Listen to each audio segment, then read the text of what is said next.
Here's the contest recap for the Las Vegas football contest for the previous weekend. That would be week number 2 in the NFL, week number 3 in college football.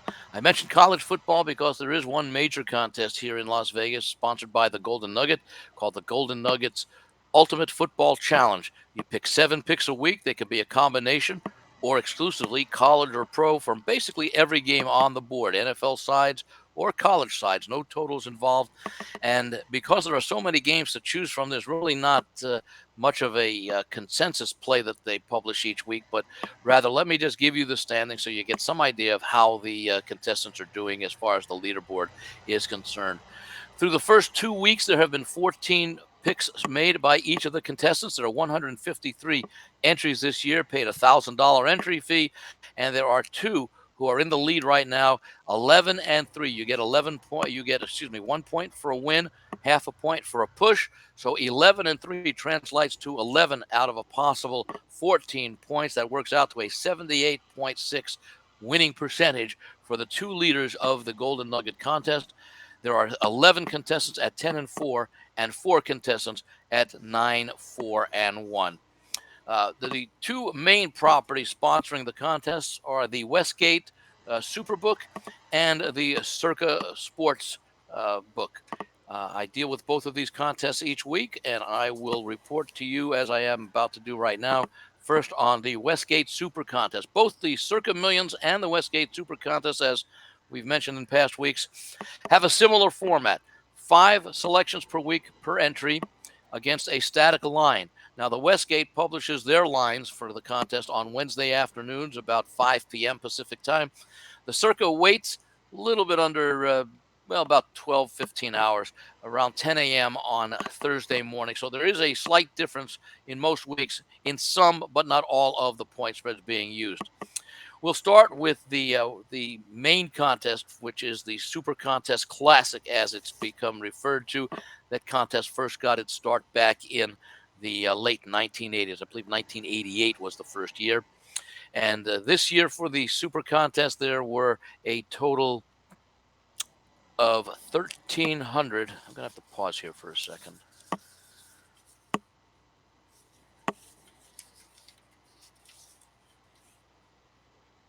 Three, two, one. For the Super Contest Classic this year, there were a total of 1,301 entries that carried an entry fee of $1,000. So the overall prize pool, just over $1.3 million. In this contest, I report on the consensus plays each week of the top 5 so that you can see how the field as a whole would have submitted their entry selections based upon the popularity of the 1,300 entrants in the contest. Going into this past weekend, the consensus had been 4 and 1 from week 1, a very successful start to the season. And here in week number 2, the contestants went 3 and 2. The most popular selection for week number 2 was the Atlanta Falcons. In the contest, they were getting +1 from the Green Bay Packers. The actual betting board moved that line to Atlanta being a 1-point favorite in some cases actually as high as 2. And actually, Atlanta came from behind to win that game by exactly 1 point. So those who were on the Atlanta Falcons, there were 389 of the 1,301 contestants who are on the Atlanta Falcons, and they picked up a win.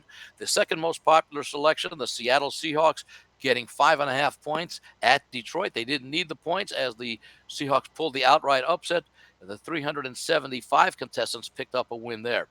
The third most popular selection, however, the New England Patriots, getting 3 points in the contest at home. At home on Sunday night in their game against division rival Miami, and that did not come through as Miami won that game 24-17. So that was one of the 2 losers.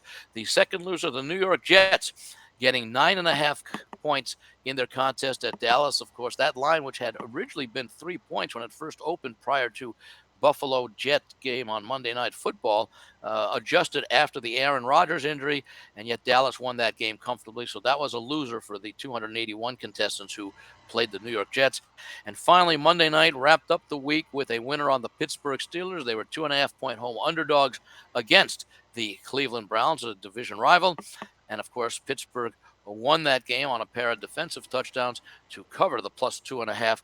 3-2 for the week, a total of 7-3 for the consensus for the first 2 weeks of the contest.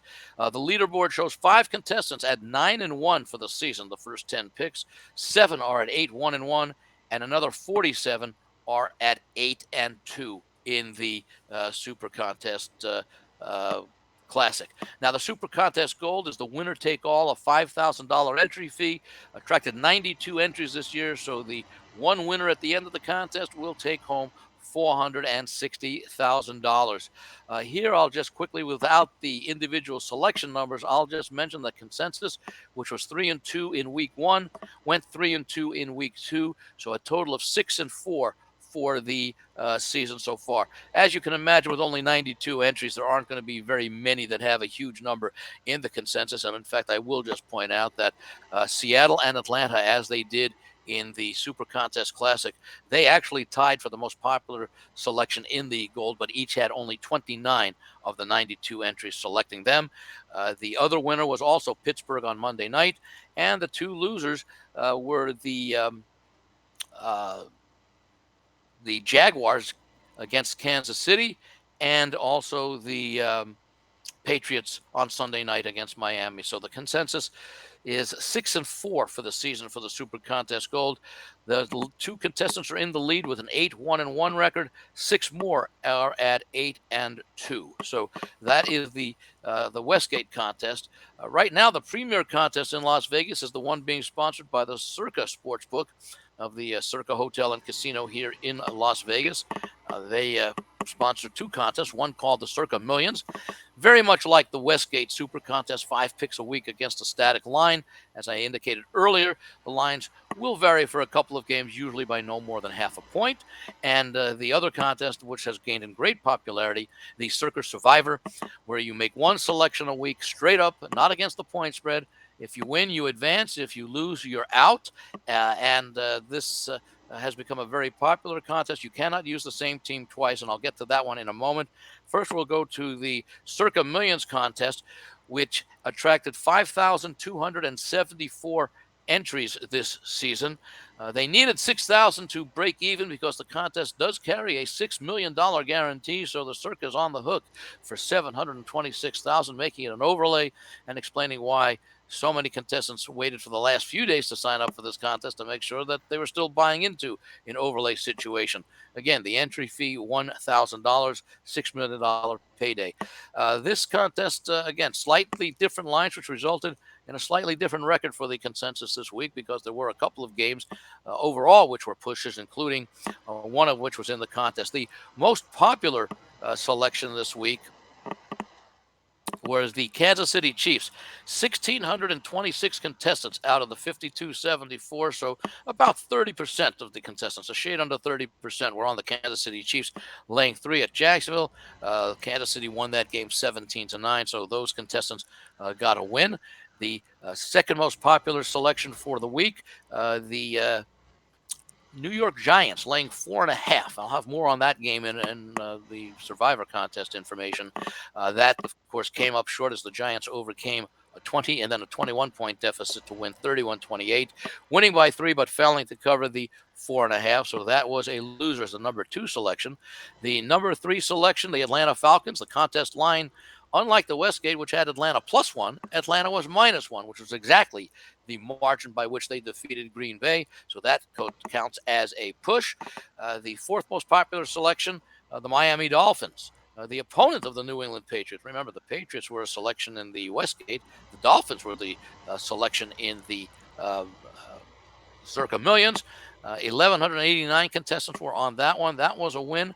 And then the 5th most popular selection ended up being a selection on the Tennessee Titans, +3 against the Chargers. That was an outright winner in overtime. So 3-1-1, the result for the contestants in the Circa Millions. 6-3-1 on the season for the contestants. For the consensus. The contestants with the lead, 2 of them are a perfect 10-0 through 2 weeks of the season. 2 contestants, or 2 entries, because it could be the same contestants actually. 2 entries at 9-0-1 for 9.5 of a possible 10 points. 22 are at 9-1. overall, and of course the percentages are somewhat meaningless at this early stage of the season, 1,877 contestants, or 35.6% of the overall field, that's a little bit more than a third, are at 6-4, hitting 60% or better through the first 2 weeks. And you'll gradually see this number drop over the course of the coming weeks as the contestants don't fare quite as well as they did the first 2 weeks, as we have more information with which to confuse us as we make our entries each week, and that reflects itself in the results. Finally, the big contest, the Circa Millions. That's the contest. You put up $1,000, and as I mentioned, you pick one pick a week against the uh, uh, not against the spread, but straight up, and if they win, you advance. The guaranteed prize pool was $8 million, so the Circa needed 8,000 entries this year to fund the contest without having to put in any additional funds. And they were on pace to come close to 10,000 entries. They actually ended up with 9,267 entries, and that meant 9.267 million goes to the winner or winners. And of course, you'd have to be the last contest entry remaining, and often there will be a tie. In fact, this is the fourth year of the contest. The first three contestants, the first three seasons rather of the contest, all went the maximum number of weeks. There's 20 weeks in the contest because you have two selections in separate parts of Thanksgiving and then again on Christmas week for 20 weeks. So the first 3 years, it all went 20 weeks, and we'll see what happens this year.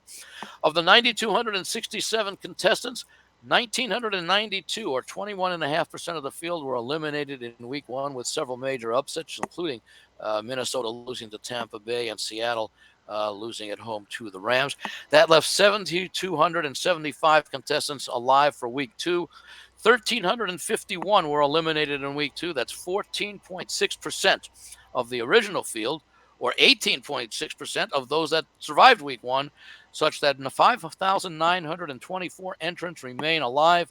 That's 63.9% of the original entry field. The two biggest selections this week that went down, the Denver Broncos, 847 of the 7,275 went down with Denver as they collapsed against Washington. The Detroit Lions, losing most of the way, ended up losing in overtime. 348 contestants were on Detroit.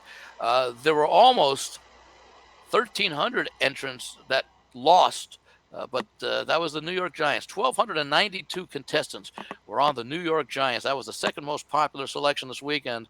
As noted earlier, the Giants fell behind 20-0 at the half. They scored in the third quarter. Arizona answered the score. So in the third quarter, Arizona was up 28-7. And the Giants came back to ultimately win that game 31-28, saving the entry fee for the 1,292 contestants, or in other words, $1,300,000 of that prize pool almost went down on that late comeback by the Giants. The most popular pick last week that had the greatest number of selections that did survive, the Buffalo Bills, not surprisingly, had 2,935 of the entries on them. That's a significant edge over the Giants. That's about 1,700, 1,600 entries more than ended up surviving with the Giants because of Buffalo Bills' rout of the Las Vegas Raiders. That's the recap for week three. There, I will mention once again that there were 7 contestants, 7 entries that did not make a pick for a week number 2, and their $1,000 went down the drain because of that failure to make a pick.